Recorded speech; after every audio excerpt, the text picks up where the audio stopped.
The Detroit Baseball Tigers have won a baseball game.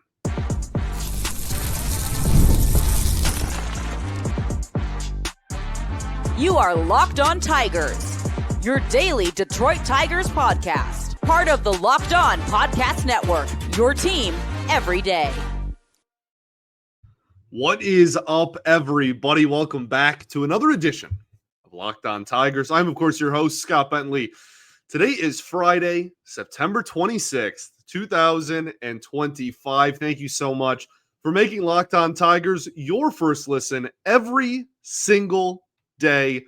We are free and available wherever you get your podcasts, including YouTube, part of the Locked On Podcast Network, your team every day. Today's episode is brought to you by FanDuel. Right now, new customers can bet just $5, and if your bet wins, you'll get $300 in bonus bets to use across the app. So download the app today.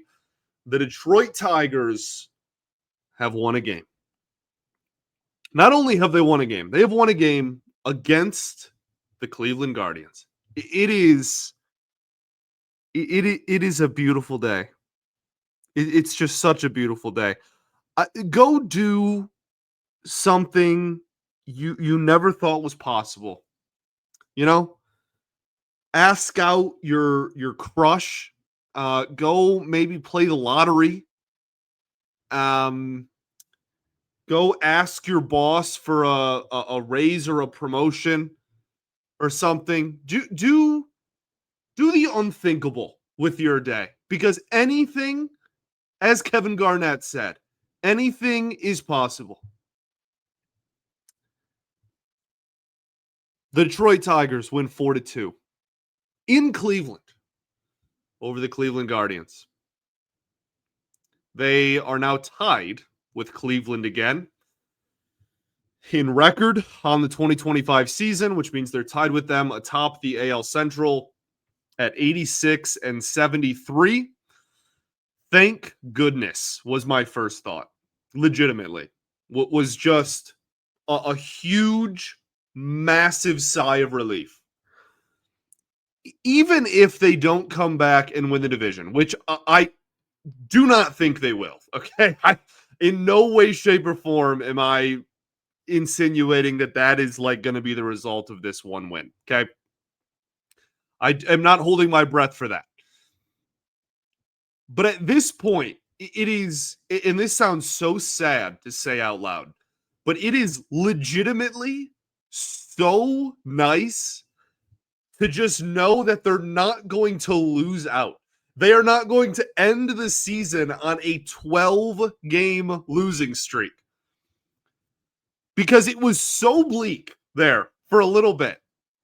A little bit being like, 24 hours ago, where that was in everybody's mind. It was like, are they going to win a game the rest of the season? Is that on the table? Is that a possibility? And sure enough, it's not.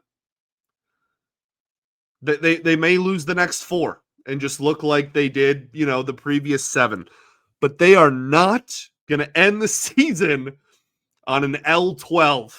All right? They're not going to do it. And expectations change throughout the season. Obviously, this is still a massive disappointment that these games matter. Okay, it is a.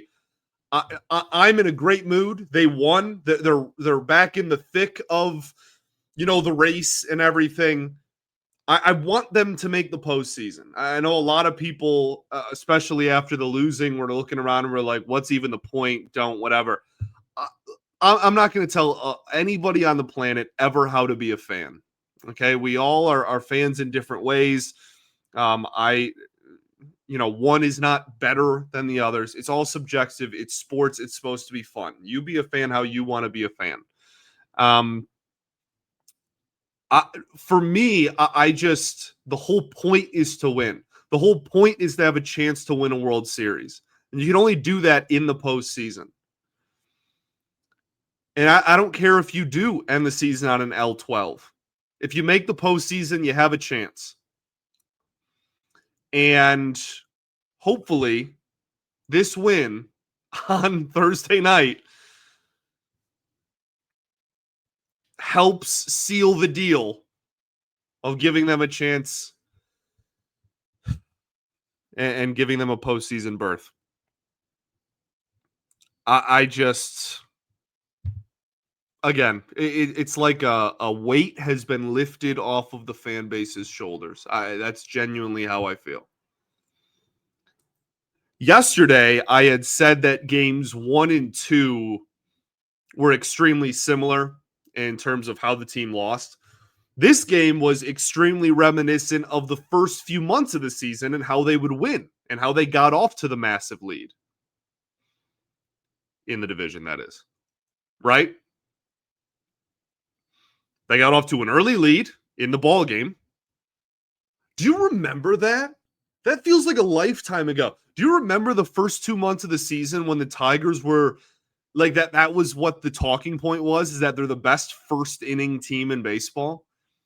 And then they also won like every single first game of a series for like 3 months or something ridiculous. Not literally, but it felt like it. Right? They got off to a 1-0 start in every series, and they scored in the first inning of like every game, it felt like. And that's why they were able to win so many ball games and win so many series. So they get off to the early lead, not only the 2 runs and due to the 2 home runs in the first inning, but then they scored again in the second, and they continue to apply pressure. They're up 3-0 going into the bottom of the second inning. Then you have good pitching, not stellar, but good enough pitching, and then a bullpen that was nails. I was very impressed with the pen. The best that I felt about this bullpen in maybe months. The best performance, I should say, from the bullpen in maybe months. Not the best. I feel the same about it. It's one game. I feel the exact same about the bullpen going forward as I do tonight. This game did not change my opinion of thinking we have like some elite bullpen now. So what went right? We're going to start with the offense. Okay, we will take it. This was not some, burst onto the scene, we're so back moment necessarily. Okay, it wasn't an explosion of runs. They scored 4. But 8 hits, 5 walks, that's not a bad day at the office. Okay, we will gladly take 13 base runners in a ball game. That feels like the moon based on what we've been seeing lately. 10 strikeouts, not a super low number, not an egregious, really high number. A pretty, more than you'd like, but nothing crazy type of performance in terms of swing and miss and strikeouts from the offense, which has been a huge problem in this series and dating back to the previous series. Better at bats today, and it showed. Jahmai Jones and Wenceel Perez both homer in the top of the first inning to start off this ball game. Let's talk about that right after this. First, though, going to talk to you all about our friends over at Rougiette. What do you get when you mix a bald eagle? Okay, imagine this. It's a bald eagle. It's standing on top of a silverback gorilla, which is also riding a T-Rex. That is called confidence, baby. All right? Pure confidence. If you're looking for something beyond the usual pill, it's time to meet Rougiette Go Long. That's exactly where Rougiette Go Long comes in. This isn't just another ED pill. It's a total game changer for confidence. Go Long combines 2 doctor-trusted medications and 1 dual-action formula, so you can get hard and go the distance. The effects can last up to 36 hours. So that's confidence all day, all night, and even into the next day. The process is simple. Connect with a board-certified doctor 100% online, and if prescribed, your treatment ships discreetly to your door. If prescribed, your treatment will, again, ship discreetly to your door and be there in a heartbeat. So if you're ready to level up your confidence in the bedroom, head to RUGIET.com and use promo code LOCKEDONMLB for 15% off of your order. That's RUGIET.com, promo code LOCKEDONMLB. Make sure to use our promo code so they know that we sent you. Feeling confident today. All right. Thanks for making Locked On Tigers your first listen Every single day. Appreciate you all greatly for tuning in here to segment 2 of Locked On Tigers. A win is a win is a win. And that first inning, I think, really set the tone. That goes kind of without saying. It's very easy to say, well, they scored in the first and then won. So obviously that must have done something. But it really felt like it did. Just again, I talk about a weight off the shoulders and a sigh of relief. It almost looked like the team had that happen to them real time. Like the anxiety almost melted off of them after those home runs. And I don't know. That could just be me being, stupid and I don't know, under analytical, over analytical, whichever. That could just be totally ridiculous to say. And they're professionals and they go out there every day and they truly know. But the team has been playing so tense from the eye test lately, right? Just white knuckling everything. The pitchers have been overthrowing. The hitters have been overswinging. Needless to say, they needed some sort of confidence booster early in this game, a moment to just relax everybody. Like genuinely to just put the team at ease, man. And it really feels like they got that in the form of that 2-home run first inning on the road against a team they can't beat and has just made up a historic amount of ground on you. I use the term sigh of relief, and I have already a lot in this show. I really feel like that's kind of the comparable to that. So shout out to Jahmai Jones. Everybody has been a part of the criticism lately. Jahmai Jones has certainly been included in that as well this series, and for him to start off the ball game in that way, I think speaks volumes to him and his preparedness and this team. He's got a 923 OPS on the season, man. Shout out Jahmai Jones, one of the good stories of the Tigers' year.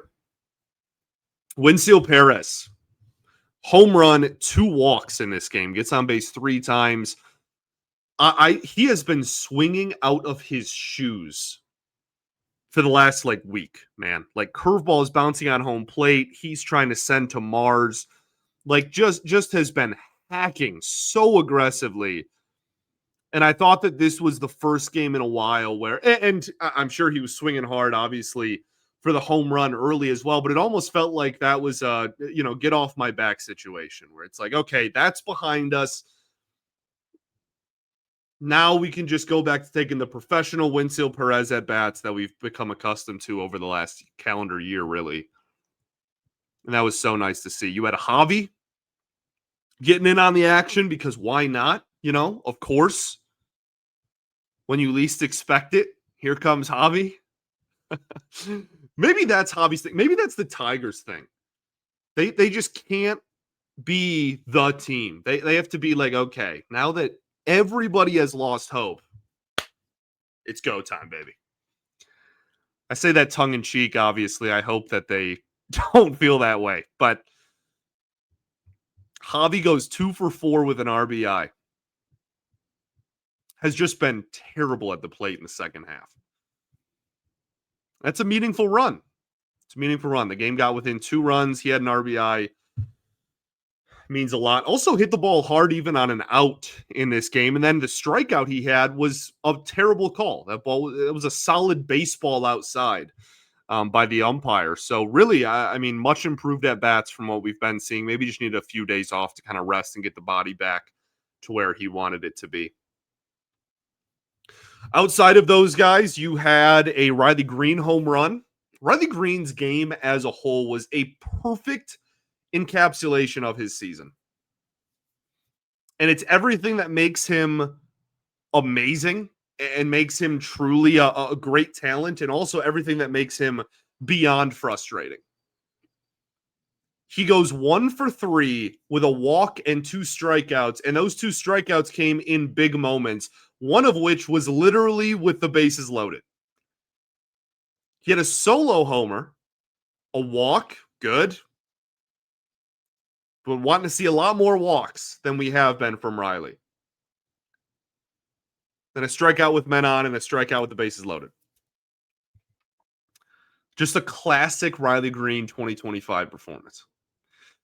So the offense was good enough. Again, not world beaters, not anything that you're going to freak out about and say, oh my goodness, we're so back, but enough to win. And the pitching was fantastic. I was very impressed with the pitching, and it felt like a peak, September of 2024 pitching chaos game. You had Troy Melton start. He went 3 2/3, 2 hits, 1 earned run, 2 walks, 1 strikeout. His ERA is now 2.76. I'm really excited for this dude to be stretched out and be an actual starter. And I hope that happens in 2026. I really do. Because right now, he's just been in the bullpen so long that they're not going to send him out there and be like, hey, go throw. I mean, AJ said it before the game. Like, don't go out there and throw 100 pitches. Like, he hasn't done that in so long. That would be terrible for his arm. So he was never going to go super deep into this ball game.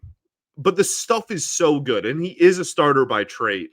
I really hope that this is, I'm not comparing him to this pitcher. Okay. This is a Hall of Famer. I'm not bestowing this upon him. I'm just saying like this happens, like a Chris Sale situation where, he starts off in the bullpen and then gets moved to a starter after his rookie season. I guess Garrett Crochet, similar, right? That happens. And I'm hoping that is the type of career path that he has in front of him, because I think he can be such a good starting pitcher in this league for a long time. And hopefully next spring he'll be stretched out and treated as such.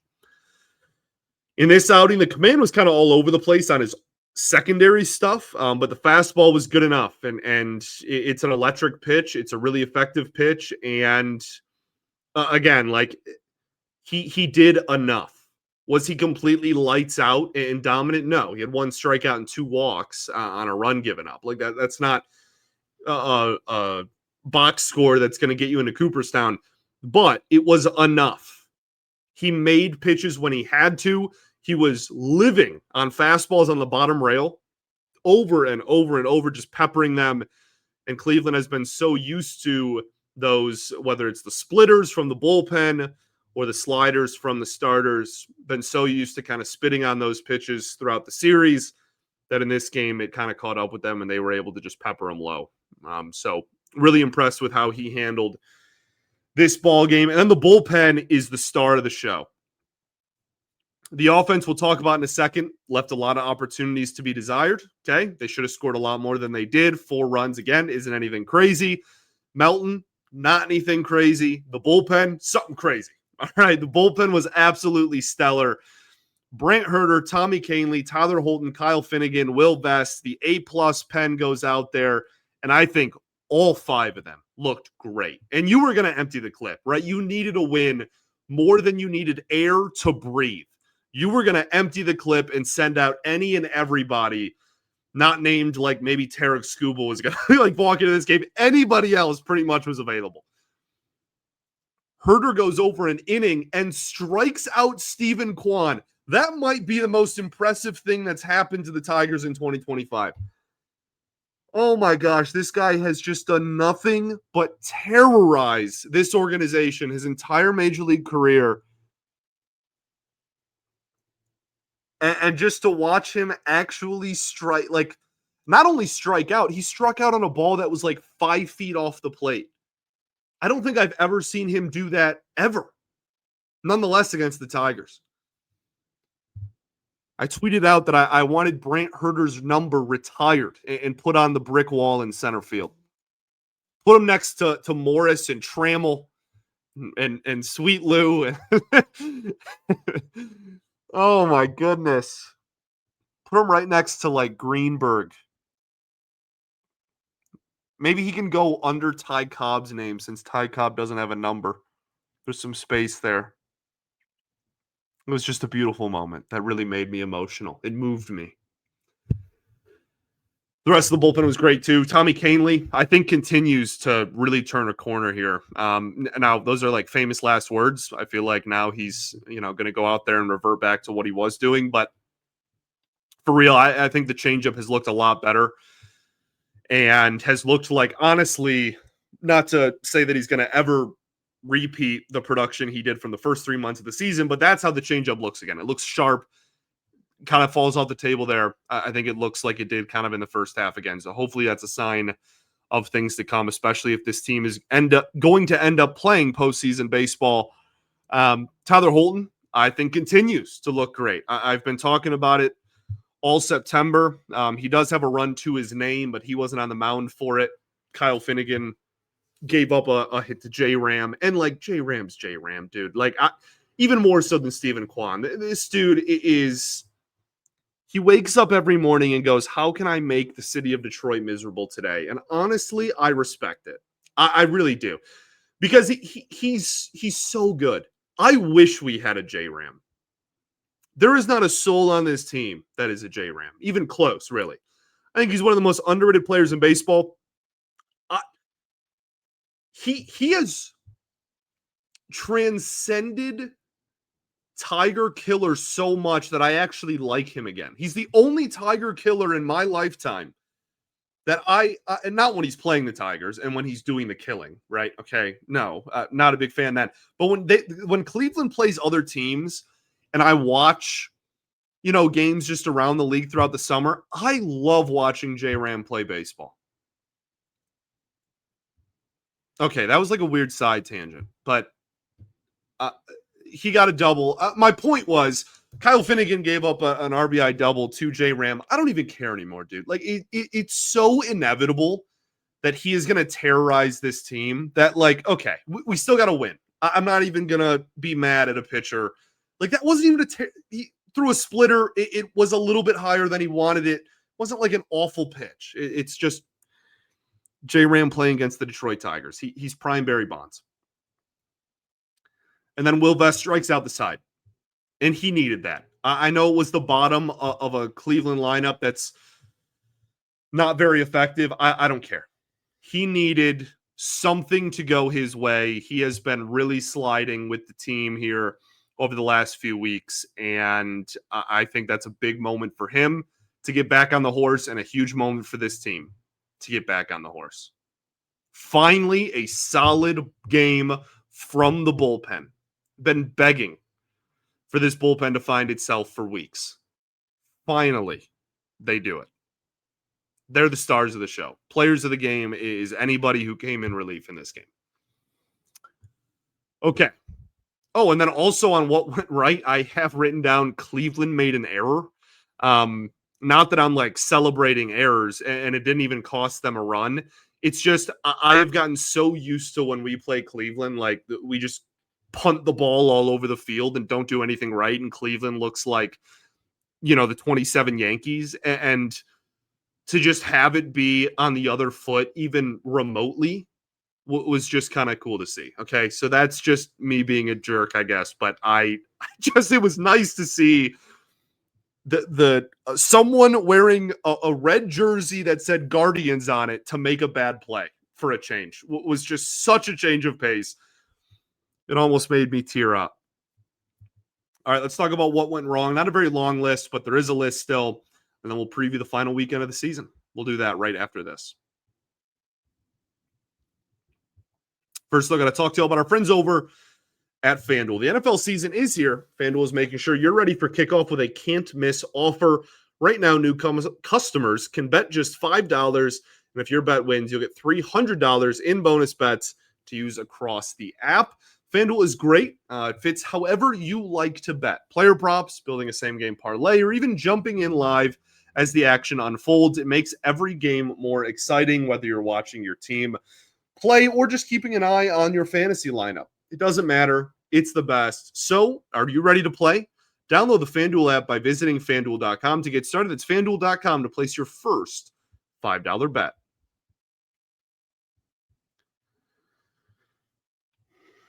All right, everybody, welcome back here. Third and final segment of Locked On Tigers. Appreciate you all for tuning in. As always, what went wrong? RISP. Clutch hitting was still abysmal in this game. They won 4-2. They should have won probably 8-2. They went 1 for 6 with runners in scoring position. It's so funny. Like, we were so scared late in this game that the Tigers had a 3-run lead with the bases loaded, don't convert, and everybody is like, that it's over. Like, we're going to lose. And that is going to be the thing we circle. And it's 100% we're losing, and that's going to come back to bite them. We will take the win. I'm thrilled about the win. We should all be thrilled about the win, but they should have won by a lot more. And the problem with RISP continues to just snowball into a massive issue. The lack of being able to get a big hit ever still curses this team. Andy Ibanez, I thought, took some pretty rough at-bats in this game. I think that's worth pointing out. Kerry Carpenter, only one at-bat as a pinch hitter late. But just, again, he's just hacking at everything, man. OPS down to 792. Just chasing. He swings at everything. He is incapable of drawing a walk this season. So that'll be something we talk about more in the offseason. He's still, one of the only fear bats on the team. This isn't like slander to say he's terrible or anything. It's just, I think he's going to get a lot of balls outside of the strike zone the rest of this calendar year. Stuff, not too much. Javi played, obviously had the neck stiffness thing, so clearly that's fine. Had a good game as well. And Houston won. So you stay just one game ahead of the Astros going into this final weekend of the season. Let's talk about it. Preview. The final preview of the 2025 regular season. Where has the time gone? You got 3 games left. 3 games for the rest of your lives, gentlemen. 3 games for a playoff berth. You have Casey Mize against Kyle Harrison, TBD against Connolly Early, and Tarek Skubal against TBD on game 162. Boston's been winning games lately. I say that. They did lose on Thursday night to Toronto. Just like couldn't hit the ball really for a long time in that ball game. But have won 2 series in a row, won a series against Toronto, won a series against Tampa Bay, have been playing really good baseball lately because they've been fighting for a playoff berth as well. Now they have a lead where I'm pretty sure the only way they can miss the postseason, they haven't officially clinched, but if they would have to get swept by the Tigers and Houston would have to sweep the Angels, like they would have to win out and Houston would have to win out and they would have to lose out. This is the only way they can miss the postseason, I'm pretty sure. There. So that's the scenario. You got Tigers and Guardians. They're tied, and the Guardians own the tiebreaker. So you got to make up a game to win the division and be the 3 seed. So just make the playoffs. You're a game ahead of Houston going into 3 games left, going into the final series, which is 3 games remaining for both teams.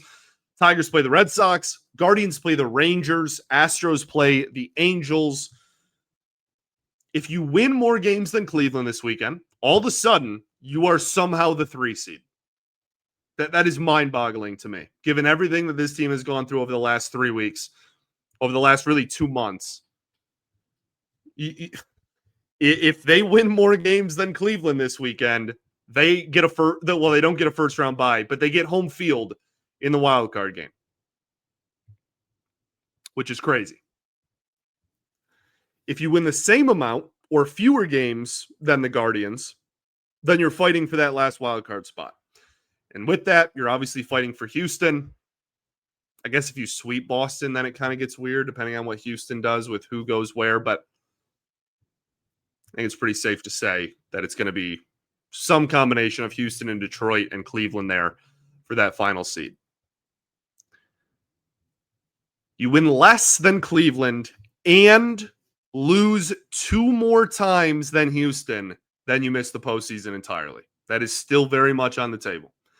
So if the Tigers get swept and Houston wins 2 of 3, then they're in. If the Tigers win 1 game this weekend and Houston sweeps the Angels, then they're in and you're out. I guess then part of that depends on what Cleveland does. If they get swept, then you're still the 3 seed somehow. A lot of moving parts. Just win. I don't want to focus on other teams. I have accepted that the division is not happening. If it does, great. Awesome. But I have come to terms with the fact that it's not. Just go out there and beat the team across from you. Beat the Boston Red Sox. And let's play some October baseball for the 2nd year in a row. Casey Mize, like I said, going up for the Tigers in this one against Kyle Harrison.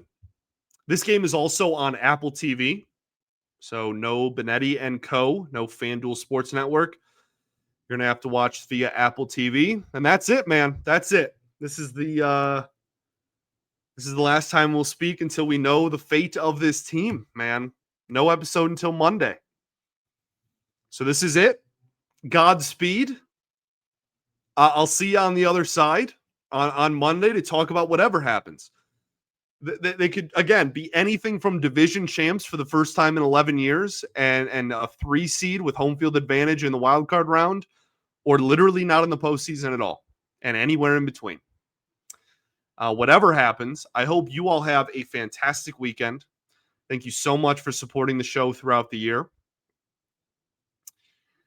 I will still be here every day, like in the off season too. This show, if you're new to this show and just, found out about Locked On Tigers this season, I don't go away in the postseason. Still here every day, and also do not go away in the off season.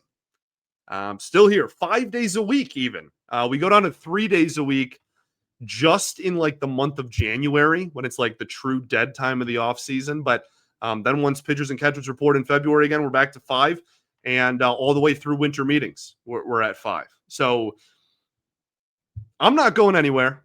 You all do as you please. This team has made us feel a lot of emotions this year, but we did it together. I appreciate you all so much for tuning in. I'll catch you on the other side. I'm nervous as heck, but I'm with you in spirit. Okay, we are people in arms here as a fan base. So thanks for making us your first listen every day. Appreciate you all greatly. Peace and love. Going to therapy's dope, and I'll catch you on Monday, baby. Go Tigers.